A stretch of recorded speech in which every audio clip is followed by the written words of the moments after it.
ছেলের হাতে বাবা খুনের ঘটনায় চাঞ্চল্য ছড়ালো কোচবিহারের কোতোয়ালি থানা অন্তর্গত ডাউয়াগুড়ি বৈশ্যপাড়া এলাকায়। স্থানীয় সূত্রে জানা গেছে, মৃতের নাম বিজয় বৈশ্য, অভিযুক্ত ছেলে প্রণব বৈশ্য পলাতক। ঘটনার খবর পেয়ে ছুটে এসেছে কোচবিহার কোতোয়ালি থানা বিশাল পুলিশ সহ জেলা পুলিশ সুপার দ্যুতিমান ভট্টাচার্য এবং অন্যান্য পুলিশ আধিকারিকেরা। অন্যদিকে ঘটনাস্থলে সেই মৃতদেহ ছাড়াও আরেকটি দেহ দেখতে পায় পুলিশ। তবে দেহটি কার তদন্ত করছে পুলিশ। স্থানীয় এবং পুলিশ সূত্রে জানা গেছে, বাড়িতে মৃত বিজয় বৈশ্য এবং ছেলে প্রণব বৈশ্য থাকত। গত কয়েক মাস আগে তার মা গত হয়েছে দিন সকালে মাছ বিক্রেতা বাড়িতে এলে রক্ত দেখতে পায়। এরপরে সেই বিষয়টি স্থানীয়দের জানালে স্থানীয়রা পুলিশকে খবর দেয়।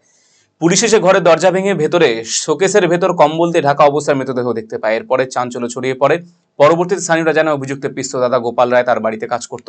তবে হঠাৎ করে গত এক মাস থেকে সে নিখোঁজ ছিল। বিষয়টি তারা পুলিশকে জানানোর পর পুলিশ আশপাশের বাড়ির খুঁজতে গিয়ে দেখতে পায় সেফটি ট্যাঙ্কের ভেতর আরও একটি দেহ পড়ে রয়েছে। প্রাথমিকভাবে পুলিশ এবং স্থানীয়দের অনুমান দেহটি গোপাল রায়ের। সম্পত্তির কারণে এই ঘটনা ঘটেছে বলে প্রাথমিক তদন্তে উঠে আসছে।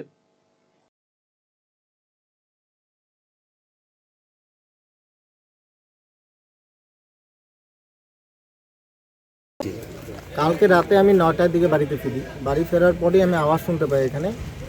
তো আওয়াজ শুনতে পাই, তো আমি বুঝলাম যে রেগুলারই মারধর করে ওর বাবাকে। তো ভাবলাম যে হ্যাঁ, আজকেও মারধর করছে। তারপর আমরা এখানে আমার দাদারা ছিল, দাদারা এখানে আসে সামনে। আসার পর ও দেখে যে দাদারা এখানে এসছে, আমার দাদাকে অকথ্য ভাষায় গালিগালাজ করে। তো আমি এখানে ছিলাম, আমার বাড়িতে গিয়েও গালিগালাজ করে। তারপর তো আমরা আর কিছু বলিনি, ও চলে আসে। তারপরেও একটু বাড়িতে এসে অনেক চিল্লাপাল্লা করার, যা চিৎকার চেঁচামেচি করার করছে। তো আমরা শোনার পর আর সেরকমভাবে এগোইনি কিছু। কিন্তু আজকে সকালবেলা মাছওয়ালা ওদের বাড়িতে মাছ দিতে এসে এসে দেখে যে এখানে একটা চিঠি, এবং চিঠিতে লেখা, যদিও ওর কোনো দিদি নেই তবুও কোনো দিদিকে অ্যাড্রেস করে লেখা যে দিদি, আমি বাবাকে নিয়ে বাইরে গেলাম, চেন্নাই যাচ্ছি, তোমার ফোন নাম্বার নাই, তাই তোমার সাথে যোগাযোগ করতে পারিনি। এই চিঠিটা দেখার পর ওই মাছওয়ালা আমাদেরকে খবর দেয়, এবং আমরা তখন সেই মাছওয়ালার পেছন পেছন যাই, গিয়ে দেখি চিঠিটা। এবং তখন আমাদের সন্দেহ হয় যে কিছু একটা হয়েছে। তখন আমরা পুলিশে খবর দিই, এবং পুলিশ আসার পর যা দেখারটা দেখি। কি দেখেন পুলিশ আসার পর কি দেখতে পারেন? পুলিশ আসার পর একটা বডি বের হয় ঘর থেকে। বাইরে কি প্রথমে রক্ত কিছু দেখা? হ্যাঁ, বাইরে রক্তের ফোঁটা পাওয়া যায়। তারপর পুলিশ দরজা ভেঙে ভেতরে ঢোকার পর দেখে সেখান থেকে একটা বডি বের হয়।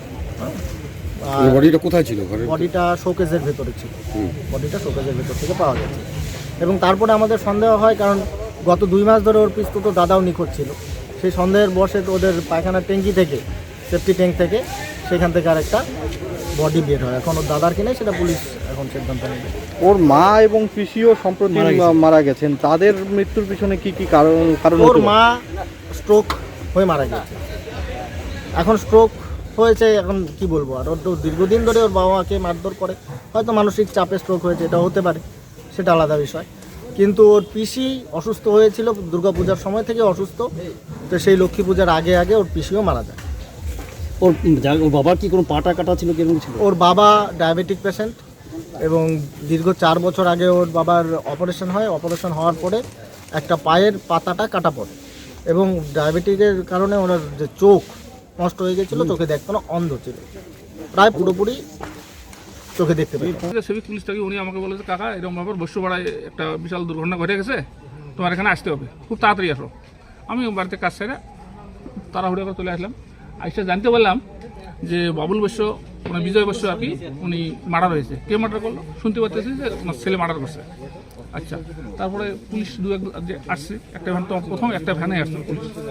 পরে একদম পুলিশকে নিয়ে 2-4 জন আমরা একটু ঘরে ঢুকলাম। ঘরে ঢুকে থেকে রক্তের ফোঁটা এবং লাঠি দিয়ে, লাঠির মধ্যে রক্ত লেগে আছে, এবং বাঁশের লাঠি, কাঠের লাঠি। বাঁশের লাঠিটা ফেটে গেছে, কিন্তু ডেড বডি দেখা যাচ্ছে না। তার ডেড বডিটা আমার খোঁজার কোনো প্রয়োজন নেই, যেহেতু সাহেব আসতেছে। হ্যাঁ, তারপরে তো আইসি হিসাবে আসলো। আসার পরে যাই মানে একটু খোঁজাখুঁজি সড়ক করলো, ডেড বডি পাইতেছি না, মানে রক্তের ফোঁটা দেখা যাচ্ছে। তারপরে ছবল নিয়ে সুকেশ খোলা শুরু করলো, সুকেশটা ভাঙা শুরু করলো। সুকেশ ভাঙতেই ওখানে দেখা গেলো যে ডেড বডিটা টুকরে টুকরে করে কম্বল দিয়ে পেঁচানো সুকেশের ভেতরে রাখা আছে।